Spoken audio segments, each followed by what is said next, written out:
धागों में बुनी कहानियां। अंग प्रदेश की धरती, भागलपुर बिहार का काव्यात्मक परिचय। प्रस्तावना। धागों में बुनी कहानियां केवल भागलपुर की प्रसिद्ध रेशमी बुनावटों का चित्रण नहीं, बल्कि उस मिट्टी की आत्मा का काव्यात्मक स्वरूप है जहां हर करघा, हर कोया अर्थात रेशमी खोल और हर बुनकर की हथेली में इतिहास की धड़कन बसती है।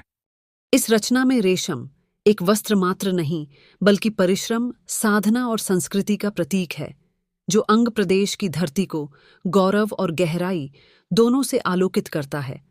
यह कविता भागलपुर की गंगा लहरों, तसर की चमक और कतरनी चूड़ा की सुगंध में छिपे उस जीवन संगीत को स्वर देती है जो कहता है, मेहनत ही वह ताना है जिससे उजाला बुना जाता है। आइए सुनते हैं एक ऐसा काव्य जो उस धरती के हर धागे की आवाज को शब्द देता है। एक ऐसा काव्य जो मिट्टी, मेहनत और मन के संगीत से जन्मा है। धागों में बुनी कहानियां। रेशम के उस शहर में जहां सूरज भी मुस्कुराता है, हर ताना बाना एक दास्तां सुनाता है।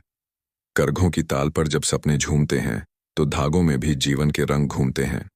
मैं उस पावन भूमि की मिट्टी से जुड़ा हूं जहां के रेशम कृमि भी सृजन तप से महानता बुनते हैं।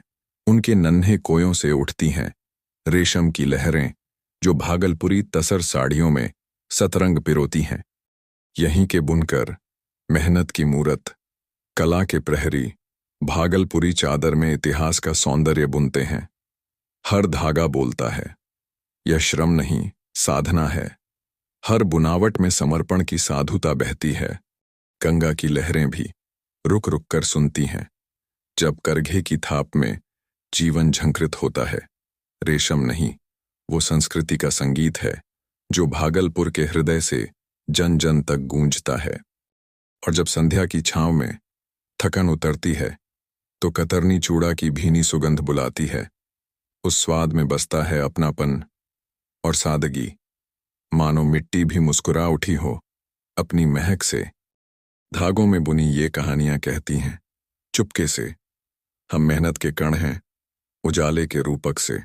जो समझ सके इन बुनावटों की सादगी का मान, वो पाएगा भागलपुर में भारत का असली गान। वो पाएगा भागलपुर में भारत का असली गान। समापन संदेश। आप सभी श्रोताओं का हृदय से धन्यवाद। यह काव्य धागों में बुनी कहानियां अंग प्रदेश की उस भूमि को समर्पित है जहां परिश्रम कला बन जाता है और सादगी सौंदर्य।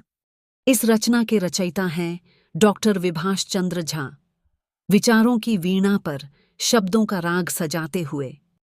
यदि यह काव्य आपके हृदय को छू गया हो तो इसे अपनों के मध्य चर्चा करें और हमारे चैनल को लाइक करें, साझा करें और सब्सक्राइब करें ताकि यह शब्द यात्रा और भी दूर तक पहुंच सके। अगली भेंट तक जुड़े रहिए हमारे साथ, क्योंकि शब्द ही आत्मा का सच्चा संगीत है।